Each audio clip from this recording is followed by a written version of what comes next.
Alright you guys, so when it comes to JP, when it comes to the first year anniversary, kind of want to, well, do its own, well, we can take a look at the tier list, also apply where the newest characters are, since, yeah, it's kind of been set and well and done. The tier list that we've got up right now, which I'll show you guys in just a second, it's post buffs. Yes, just need to make sure I inform you guys on that one. But with the recent characters that have released on JP, and for me personally, I'm predicting half anniversary at the very latest for global to get these characters. The power duo, or like the power crept, you can really feel it.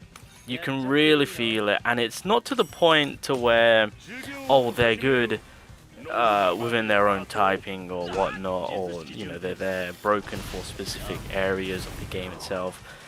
No, well, wherever you go, wherever you take them, you can just manhandle the fight.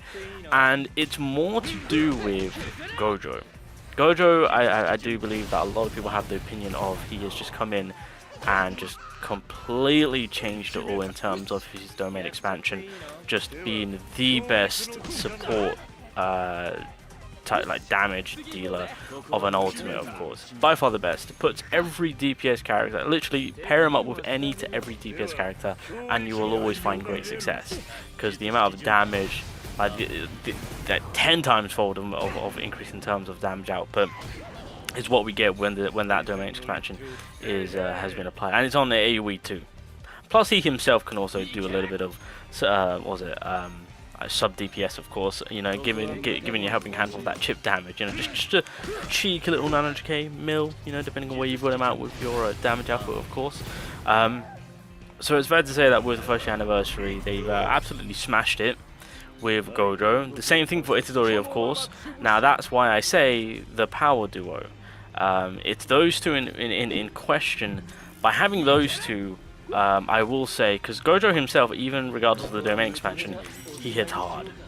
So to have insane amount of power between the two, to have crazy support damage boosting through the domain expansion from Gojo, I will say, when it comes to, with me personally, what I've been experiencing, any type of event, any type of fights, including the tower game mode, which I forgot the name of it, but we're aware of it. I have been running Gojo and Itadori. That's it. That's all I've been doing. I mean, of course, I've been running the supports, but I've been running those two. If it's saying, oh, it's red typing, all right, I'll bring Itadori and Gojo. If it's blue typing, Itadori and Gojo. If it's green typing, same duo. Whatever typing the game is wanting me to bring, I'm just like, yeah, I'm just gonna bring the anniversary characters. It's all good. And I kid you not, that domain expansion into it. And keep in mind with Itadori, once you do his ultimate, he then is able to do those 2 attacks. Regardless if there's resistance at play, regardless if it's neutral damage, if it is typing advantage, it is a GG. You're gonna win hands down. It is easy cleanup, because you gotta remember, it's one or the other that's gonna get the resistance play. As long as the other one has that neutral or typing advantage, you're good. You're good. And so the other one will do that chip damage, but the chip damage is ridiculously powerful and insane. So I'm eager to see on what the next newest game mode that they've got in plan. That's another thing which I quickly want to touch up on when it comes to the first year anniversary. Some people may think it's over, some people may think it's done. There's still a few things that is left to be added that we have not yet seen. And the fact that we're 5 days out from Jump Festa, that's all I'm saying. What more is going to be announced? Now that's the first year anniversary characters, of course. Miguel. Oh, let's talk about Miguel. Okay, so he is the newest character. In no way, shape, or form is this the continuation of the anniversary. Miguel, low-key, is by far, some people are classing him as A tier, S tier. I know, I've seen a few mention him to be B tier. I respect it. I respect it. The thing about Miguel, the main premise of this character is hindering the enemy's buffs. That's his role. Has that slight little tankish play going on that he can help with the team. His damage output is a bit lackluster, but that's fine. You know, we'll make do. But the real thing about this character that really makes him, I guess, shines that light on him. There we go. It's the removing of buffs. And see, the problem that I've been having is the bosses that I've been going against, they had perma buffs. Like, I can't even get rid of them. I can't even reduce count because there's no count. Like, I'm just sitting here like, okay, Miguel, yes, time to remove those buffs. I can finally target this boss because his buffs are super annoying. I mean, technically speaking, I can brute force it with Gojo and Itadori. That's not a problem. I mean, in this situation, Gojo unfortunately went away, but if you look at the boss's health, you know, the job was practically done, right? But with the game itself, I can technically brute force it right now, right? If I wanted to. But I thought, you know what, I'll give the man the respect. You know, I can kind of put it into my advantage, make it a bit of a quicker cleanup, get those buffs depleted, slowly being dwindled down and whatnot. And every single boss I've come across that I've been that I've kind of brute forced it, of course. They've got perma buffs. I'm just like, god damn, is there like nothing I can do? Like, with developers, come on now. You give us a character that can remove buffs, but you're not making it so that he can't take all buffs, he can't affect all buffs. Like, what am I supposed to do with this man? Like, that's his whole build. If you're not gonna let him do it, then what's the point?